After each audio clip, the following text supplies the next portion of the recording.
എല്ലാ കൂട്ടുകാർക്കും പുതിയൊരു വീഡിയോയിലേക്ക് സ്വാഗതം. നമ്മളിന്ന് തയ്യാറാക്കാൻ പോകുന്നത് ഫ്രൈഡ് ക്യാരറ്റ് ആണ്. ചൂട് ചോറിൻ്റെ കൂടെയൊക്കെ കഴിക്കാൻ വളരെ ടേസ്റ്റി ആയിട്ടുള്ള നല്ലൊരു റെസിപ്പിയാണ്. അപ്പോൾ നിങ്ങളെല്ലാവരും ട്രൈ ചെയ്ത് നോക്കുക. അപ്പോൾ നമുക്ക് ഈ ഫ്രൈഡ് ക്യാരറ്റ് എങ്ങനെ ഉണ്ടാക്കുക നോക്കാം. അതിനായിട്ട് ഞാനിവിടെ മീഡിയം സൈസിലുള്ള 4 ക്യാരറ്റ് ഇങ്ങനെ റൗണ്ട് ഷേപ്പിലാക്കിയിട്ട് മുറിച്ചെടുത്തിട്ടുണ്ട്. ഇതേപോലെ അധികം കട്ടിയില്ലാതെ എന്നാലും പറ്റ നേർത്തതും അല്ലാത്ത രീതിയിലാണ് കട്ട് ചെയ്ത് വെച്ചിട്ടുള്ളത്. ഇനി ഒരു ചട്ടി അടുപ്പത്ത് വെച്ചിട്ട് ചട്ടി നല്ലോണം ചൂടായതിനു ശേഷം 2 ടീസ്പൂൺ വെളിച്ചെണ്ണയാണ് ഒഴിച്ചു കൊടുക്കുന്നത്. വെളിച്ചെണ്ണ നല്ലോണം ചൂടായാൽ 1 ടീസ്പൂൺ കടുക് ഇട്ട് കൊടുക്കാം.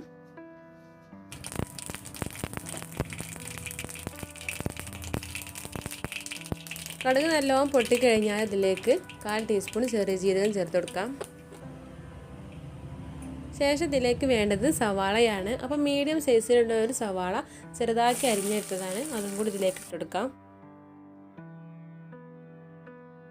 ഇനി ഇതൊന്ന് ചെറുതായിട്ട് വഴറ്റിയെടുക്കണം.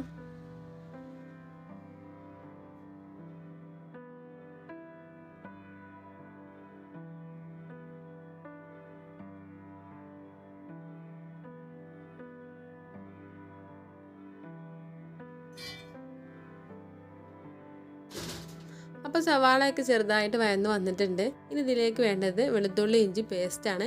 അപ്പോൾ ഞാനിവിടെ വെളുത്തുള്ളി ഇഞ്ചി ചെറുതാക്കി ചതച്ചെടുത്തതാണ്. പേസ്റ്റ് ആണെങ്കിൽ പേസ്റ്റും ചേർത്ത് കൊടുക്കാം. അപ്പോൾ 1 ടീസ്പൂൺ അളവിലാണ് ഇത് ചേർത്ത് കൊടുക്കേണ്ടത്. ഇതിൻ്റെ ആ പച്ചമണമൊക്കെ ഒന്ന് മാറി കിട്ടോളം നമുക്ക് വഴറ്റിയെടുക്കാം.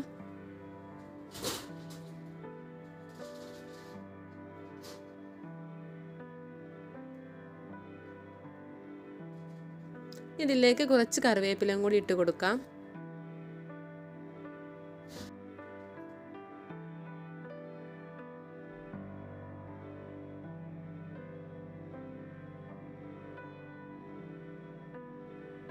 ഇതിലേക്ക് കുറച്ച് പൊടികൾ ചേർത്ത് കൊടുക്കണം. അപ്പോൾ അതിനായിട്ട് ഞാനിവിടെ 1 ടീസ്പൂൺ മുളക് പൊടിയാണ് ചേർത്ത് കൊടുക്കുന്നത്. 2 ടീസ്പൂൺ മല്ലിപ്പൊടിയും കൂടി ചേർത്ത് കൊടുക്കാം. 1/4 ടീസ്പൂൺ അളവിൽ മഞ്ഞൾപ്പൊടിയും കൂടി ചേർത്ത് കൊടുക്കുന്നുണ്ട്. ശേഷം ഇത് വഴറ്റൊന്നും ചെയ്യേണ്ട, വഴറ്റി കൊടുക്കാതെ 1/4 കപ്പ് വെള്ളം കൂടി ഇതിലേക്ക് ചേർത്ത് കൊടുക്കുക.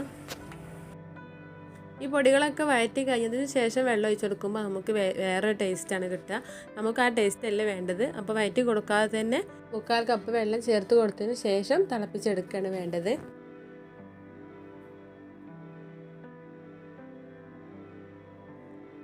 അപ്പോൾ ഈ മസാല ഒന്ന് തിളച്ചിട്ട് സെറ്റായി വരുന്നത് വരെ നമുക്ക് വെയിറ്റ് ചെയ്യാം.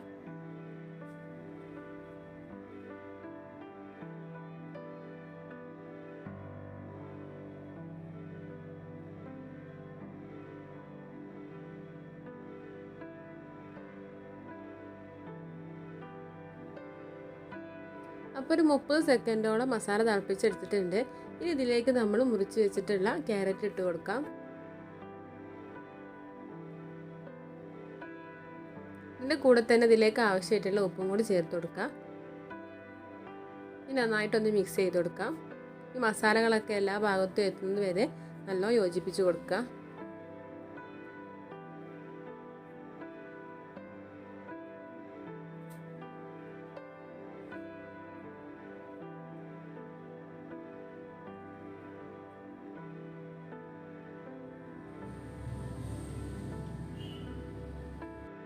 ഇനി ഇത് ലോ ഫ്ലെയിമിൽ വെച്ചിട്ട് 5 മിനിറ്റ് നേരം മൂടി വെച്ചിട്ട് വേവിച്ചെടുക്കാം. ലോ ഫ്ലെയിമിൽ വെച്ചിട്ട് തന്നെ വേവിച്ചെടുത്താൽ മതി, ഫ്ലെയിം കൂട്ടി വെക്കണ്ട. അപ്പോൾ 5 മിനിറ്റ് കഴിഞ്ഞതിന് ശേഷം മൂടി തുറന്ന് നോക്കിയപ്പോൾ ക്യാരറ്റൊക്കെ നല്ലോണം വെന്തിട്ടുണ്ട്. ഇതിലെ വെള്ളമൊക്കെ വറ്റി സെറ്റായി വന്നിട്ടുണ്ട്.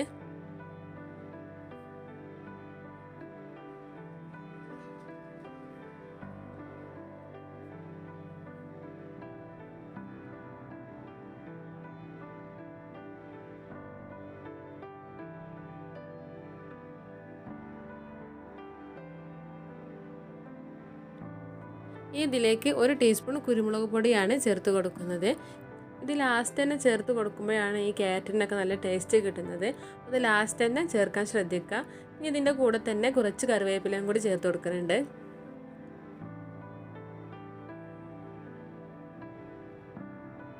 ചെറുതായിട്ടൊന്ന് മിക്സ് ചെയ്ത് കൊടുക്കുക.